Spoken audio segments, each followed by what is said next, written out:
So people ask me, Todd, why is it Jerry's Garage ends up working on so many nice classic cars? And I'm like, well, they're classic. What they are is they're classic American muscle, baby. So this is my pride and joy. I got this in 1994 when I got out of the Marine Corps, and I am not a purist, so I put in some real nice Recaro seats that are ultra comfortable, especially at higher speeds on Texas highways. A pretty cool Motorita steering wheel. Had to put some newer style gauges in for some adaptations that I've done to the engine, and I've got some very cool super secret toggle switches.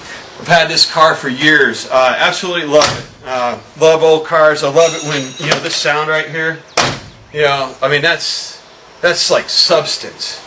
So on your old cars, if you have them, you have any questions, give us a call. The other point that I think is most important is before you buy a classic car, which is quite an investment, have it thoroughly assessed.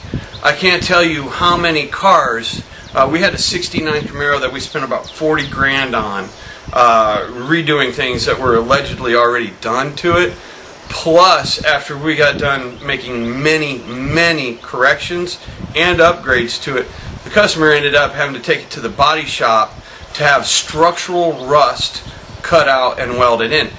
If you were looking at the car from the outside, casual observer, you wouldn't really know where all that rust was, but it was so bad when we put it up on the lift, the whole front of this Camaro dropped down about 4 inches.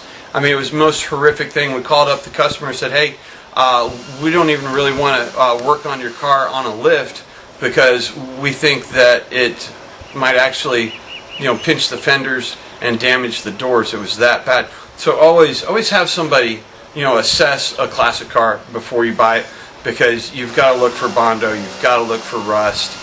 You want to make sure that what's been done to it over the last 30-40 years was legitimate before you get yourself in a big old classic money trap.